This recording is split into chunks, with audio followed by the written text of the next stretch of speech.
Circle Youth, it's Bailey here. Welcome back. It is our last week of our series, Stretch. And in the last few weeks, we've stretched our bodies, stretched our brains, and hopefully stretched our faith too. All of that stretching is great, but it's possible to stretch too far. Have you ever strained, sprained, or pulled a muscle? Now, if you're familiar with football, the FIFA kind, not the NFL kind, you know that injuries are pretty common. Sometimes these injuries are real, but faking an injury is sometimes part of the strategy of the game. Either way, when a player gets injured, they sometimes need to be carried off the field on a stretcher.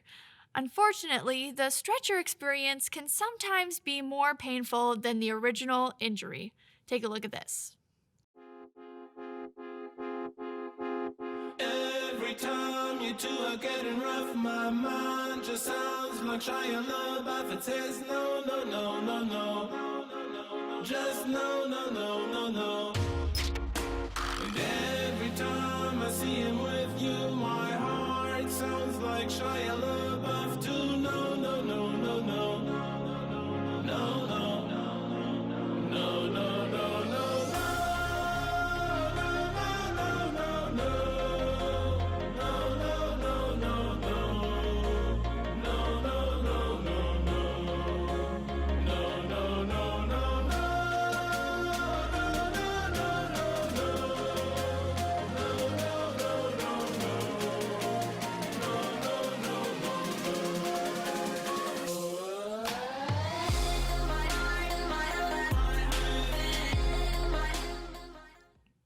I've got to give these stretcher attendees credit. They're not great at their jobs, but they keep trying. You and I probably have never dropped someone on a stretcher, but we definitely know that sometimes it takes a few tries to get things right. Now, for the last few weeks, we've been talking about how you can grow and strengthen your faith by stretching it, just like you would a muscle. You can stretch your faith by making a commitment to grow, starting a new habit that will help your faith grow, letting go of an old habit that is keeping you from growing. When we decide to grow our muscles, physically or spiritually, we all start with big commitments and great intentions, but here's the truth. At some point, you will experience setbacks. The commitment you made will feel less exciting, interesting, or urgent than it did in the very beginning. You'll forget to practice the new habit you started, and you'll once again grab onto that old habit you tried to give up. Someday, maybe someday soon, you are going to fail. And when you fail, what will you do next? I know no one likes to admit that they're a failure, so I will go first and break the ice. Now, when it comes to my faith, I have failed so many times. For example, when I went to summer camp, someone showed me this really cool reading plan to read the entire Bible in a year. It had written down which chapters and readings you do each day, so then by the end of 1 year, you would have read the whole Bible. Guess what? I didn't finish it, and I still haven't read all of the Bible, embarrassed to say. I started out strong, but gradually I started losing the habit until I wasn't even reading anymore. And I still struggle with this. If any of you have the Bible app, I have so many half-started reading plans on there that I just fail at keeping up with. I feel like through these things, I am farther away from God and I beat myself up about it. And sometimes, once you're so far gone, it almost feels like it's not worth it to start up again when I remember that I've failed. There are so many reasons we might fail in our faith. Maybe we commit to reading the Bible every day, but we don't. Maybe we make a habit to pray consistently, but suddenly realize that it's been months since we last talked to God. Maybe we decide to love others like God loves us until we snap at someone who gets under our skin. When we fail, we often feel defeated, ashamed, and hopeless, and we sometimes even give up. But today, I want to challenge you to think about failure differently.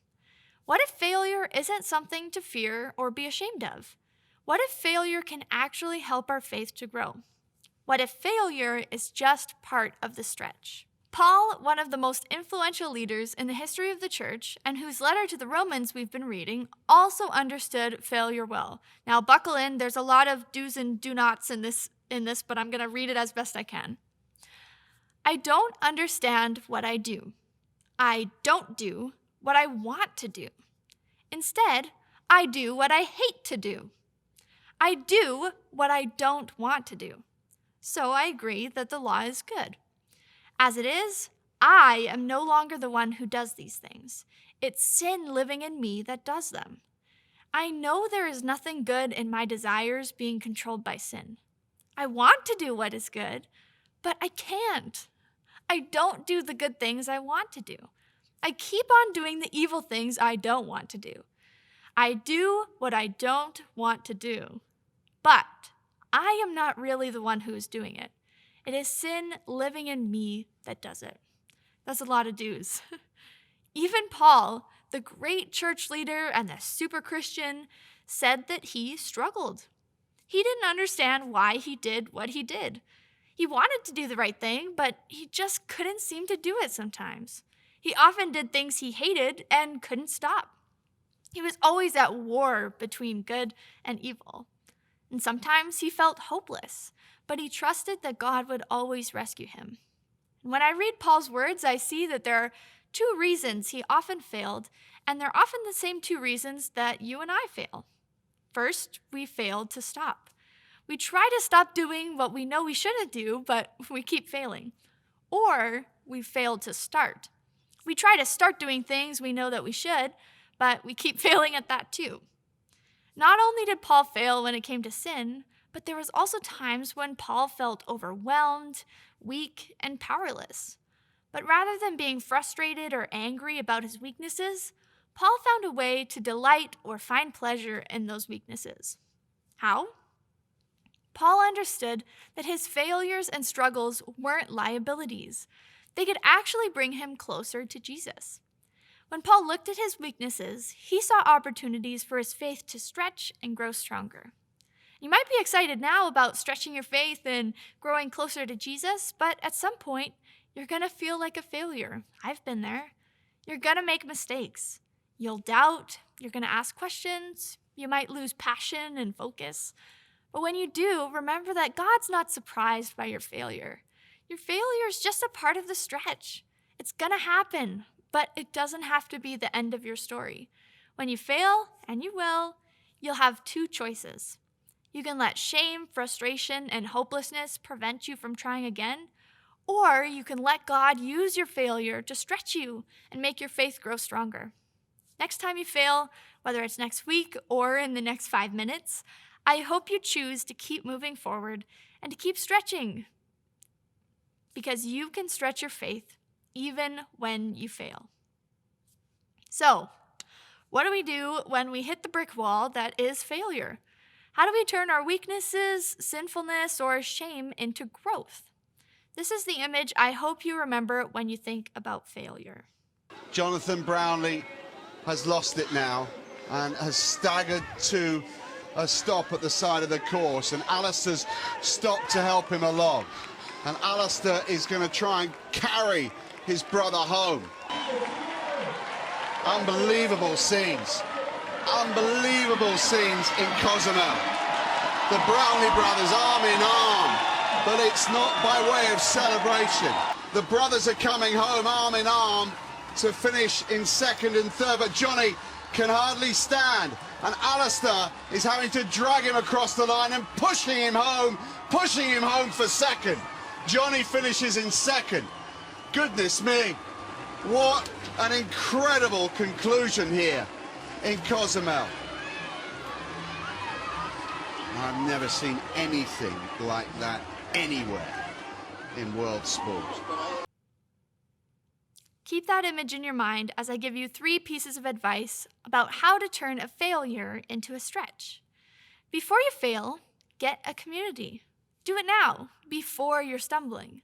Surround yourself with people who want to see you succeed and be the kind of person who helps others through their failures. Ask someone to hold you accountable. Reach out for help from others when it's hard to keep moving. Don't be afraid to be honest and vulnerable. It's the best way to get the help that you need. When you fail, fall on Jesus. Paul knew that only Jesus could rescue him from himself, and the same is true for you and me. When you fail, fall on Jesus. He won't be angry or disappointed or even surprised. He's God. He knows exactly who you are and how you struggle, and He loves you so much anyways. When you fail, get back up. Don't let failure or the fear of failure paralyze you. There's more to your story than your latest or greatest failure. If the people we talked about today teach us anything, it's that God is always ready to forgive and use us, despite our failures. So, as we finish this series, think about your last stretch commitment for this week, and think about how you can continue to stretch your faith this year and next year. Before you head to your small groups for discussion, I just want to remind you guys to sign up for the World Vision 6K Walk for Water. Remember our fundraising goals: $500 for pies, $1,000 for leg waxing and slime, and for $1,500, John's going to dye his beard and I'm going to dye my hair. So make sure you go online to cdac.ca/6K to sign up or donate to our Circle Youth team. I'm really excited to keep working together on this until the walk on May 29th. Thanks for listening, everybody, and we will see you back here next week.